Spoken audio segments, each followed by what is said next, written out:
जमीन मालिक खड़ा है, जमीन मालिक के होते हुए कोई आएगा जमीन पर कब्जा कर चला जाएगा। तो ऐसा सिचुएशन भी देखने को मिलता है। जमीन ये असली मालिक है, असली मालिक के हाथ में कागजात है जमीन का।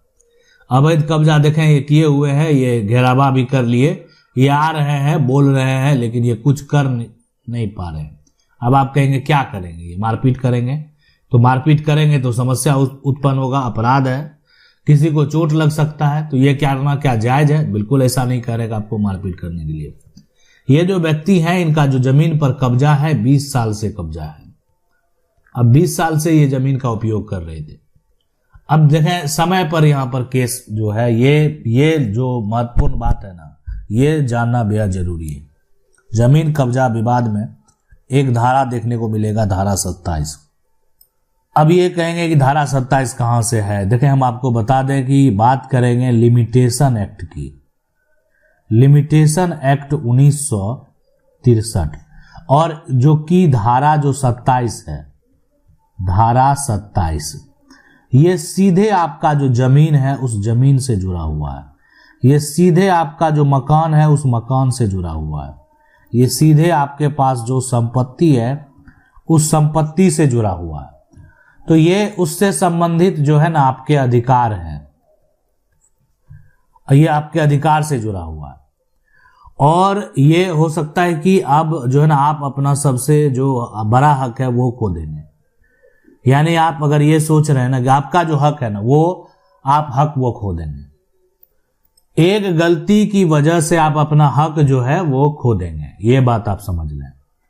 अगर एक गलती की वजह से अगर आप अपना हक खोना चाहते हैं तो ये गलती आप करेंगे, नहीं तो आज के बाद कोई भी व्यक्ति ये गलती नहीं करेगा। और जो एक तरह से ये पहले गलती कर भी चुका है उसके लिए भी उपाय बता देंगे।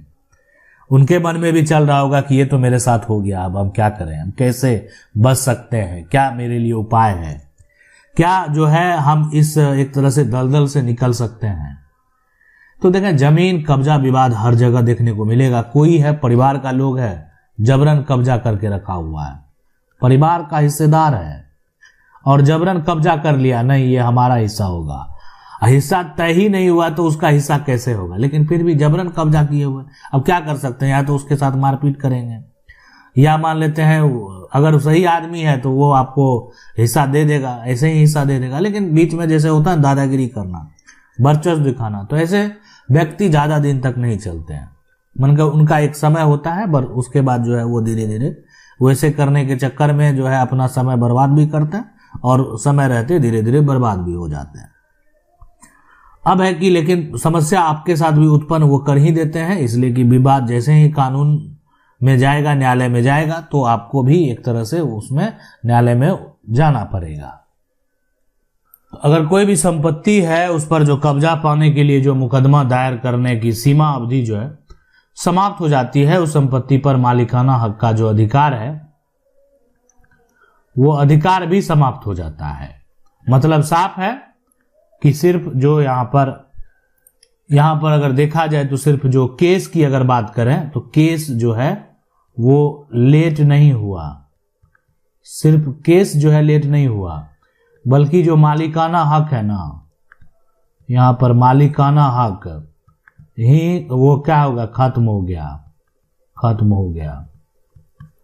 मतलब ऐसा नहीं समझेंगे कि सिर्फ केस लेट हुआ, नहीं, मालिकाना हक ही जो है वो खत्म हो गया, मालिकाना हक जो है वो चला जाए। अब जमीन मालिक का अगर मालिकाना हक चला जाए ऐसा कोई कानून, तो आज जमीन कब्जा विवाद में धारा 27 जो है ये आपको समझना चाहिए, और ये समझना आपके लिए बेहद जरूरी है। अब दो आदमी है, यहाँ पर दो आदमी है, एक का नाम यहाँ पर जो है यहाँ पर परवीन है, ठीक है, यहाँ पर उसके बाद दूसरा जो है उसका नाम करण है।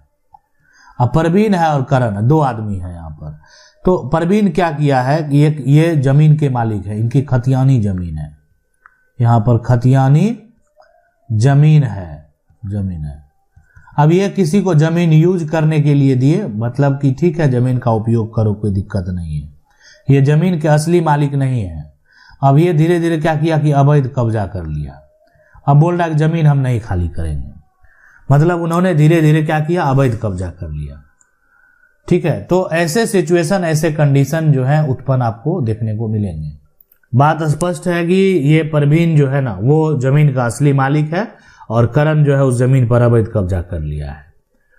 अब यहाँ पर जो है ये देखा जाए तो परवीन जो है वो ये सोच रहे हैं कि चलो बाद में देखेंगे, अभी छोड़ देते हैं। समय बीत गया, 12 साल तक जो है 12 साल तक केस नहीं किया 12 साल तक। तो 12 साल तक अगर किसी ने केस नहीं किया है तो ऐसा सिचुएशन वहां पर उत्पन्न होगी। अब क्या हो गया, अब यहां पर जो है देखा जाए तो धारा जो 27 है लिमिटेशन एक्ट का, ये धारा 27 अब लागू होगा। धारा 27 ये कहता है कि कोई भी यहां पर जो संपत्ति है, कोई भी प्रॉपर्टी है, किसी भी प्रॉपर्टी की बात हो रही है, उसका सीमा अवधि होना चाहिए। सीमा अवधि जो है वो होना चाहिए, जिसको आप बोलते हैं लिमिटेशन पीरियड। कोई भी बात है उसका एक समय सीमा तो होना चाहिए। अगर ये समय अवधि के भीतर कोई भी अपना जो है मुकदमा दायर करता है, अपनी शिकायत लेकर जाता है, मुकदमा अगर यहां पर दायर करता है तो फिर उसका अधिकार होगा, फिर अधिकार होगा। अब अगर समय अवधि खत्म हो गया और उसके बाद कोई अगर मुकदमा दायर करता है तो उसका वहां पर अधिकार समाप्त हो जाएगा। धारा 27 का यही कानून जो है लिमिटेशन एक्ट जो है, यानी 1963 धारा 27, जब किसी संपत्ति पर कब्जा प्राप्त करने के लिए आप मुकदमा दायर करेंगे तो सीमा अवधि अगर समाप्त हो जाता है तो उसमें आपका मालिक होने का अधिकार भी समाप्त हो सकता है, ये कहता है धारा 27। अब तो ये कोर्ट डिसाइड करेगा। देखें, ये तो हो गया कि कानून ऐसा कहता है, कानून ऐसा कहता है तो ये जो व्यक्ति हैं जो जमीन पर अवैध कब्जा किए हुए थे, इनका मनोबल बढ़ गया कि अब तो हम अधिकार प्राप्त कर लेंगे, इसलिए कि समय रहते जमीन मालिक किसी प्रकार का कोई एक्शन लिया नहीं। तो ये पूरा प्रक्रिया है। अब यहां पर देखें कि ये जो है जमीन मालिक का कागजात यहां पर फेंका हुआ है, उनकी जमीन पर घेरावा कर लिया, आज मकान बन गया। देख सकते हैं सारा कुछ हो चुका है। आज उनकी जमीन पर जो आप पहले देख रहे थे ऐसा था, आज ऐसा है, और मालिकाना हक जो है ना वो खत्म हो चुका है। अब आप कहेंगे ये कैसे हो गया? आखिर धारा जो 27 है ना, ये इतना एक कह सकते हैं महत्वपूर्ण है उनके लिए कि जिनका दखल वर्षों से है। जमीन कोई खरीद लिया, देखिए कारण बहुत सारा होता है कब्जा करने का। जमीन पर अगर कब्जाधारी है तो या तो वो भूमाफिया है, यानी अगर कोई भी कब्जाधारी है तो या तो वो क्या है कि भूमाफिया है, या उन्होंने क्या है जमीन खरीदा है, ये भी होता है। यहां पर ये नहीं समझे कि यहाँ ये सिर्फ जो है जमीन मालिक जो है या कब्जाधारी ही गलत होते हैं। भूमाफिया है तो उसकी गलती है, जमीन गलत तरीके से अर्जित किया है। लेकिन जमीन अगर कोई खरीदा है लेकिन जमीन की रजिस्ट्री आज तक जो है जमीन मालिक नहीं किया, क्यों? ऐसे ही नहीं मन हुआ करने का, उसका पैसा ले लिया, भाग दौड़ करता रहा, वो एक तरह से जमीन पर दखल तो दे दिया लेकिन जमीन उनके नाम नहीं किया। तो ये दखल के हिसाब से मालिक घोषित करना, आज ये धारा 27 की अगर बात करें तो ये सिर्फ जो है ना, जो इस तरह का मामला है उसका जो मुकदमा है वो सिर्फ मुकदमा खारिज नहीं करता है।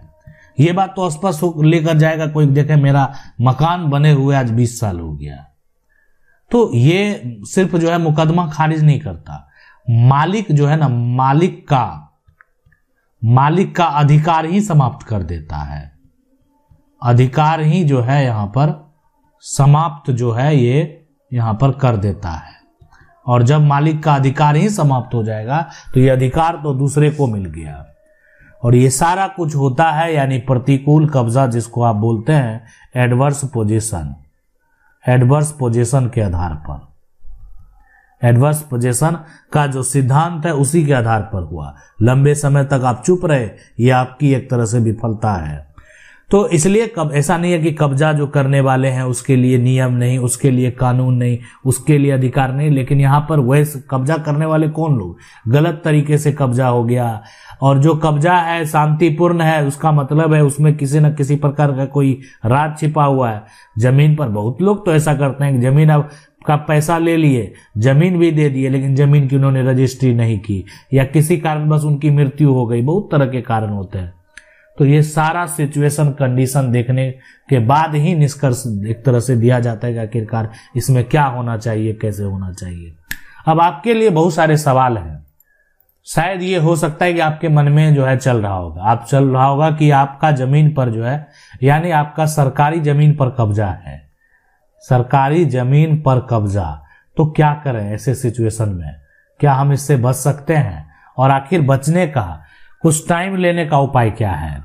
अगर किसी का जो निजी जमीन है, निजी जमीन पर जो है एक तरह से आप कहें कि 100 साल से कब्जा है, अब ये जो है कब्जा, अब जमीन मालिक का जो है, जो पहले नहीं परेशान करता था, अब परेशान कर रहा है, तो ये सब सिचुएशन कंडीशन में हम क्या करें? जो जमीन हम हासिल कर सकते हैं, हमने पैसा दे दिया, हमारे पिता ने पैसा दिया था, पिता ने पैसा दिया और जो बेटा है, पिता की मृत्यु हो गई, अब तो वो नहीं है, और बेटा परेशान कर रहा है, जमीन दूसरे को बेचने की धमकी देता है, क्या करें हम? जमीन कैसे हासिल करें? ये तमाम समस्याएं अगर आपके साथ भी हैं तो आपको घबराने की जरूरत नहीं है, टेंशन लेने की जरूरत नहीं है, सबका उपाय है, कोई नहीं बच सकता है। आशा करते हैं वीडियो अच्छा लगा होगा। वीडियो को लाइक जरूर कर दें, चैनल को पहली बार देख रहे हैं सब्सक्राइब करके जो बेल आइकन है उसको जरूर दबा लें। मिलते हैं अगली वीडियो में, तब तक के लिए जय हिंद।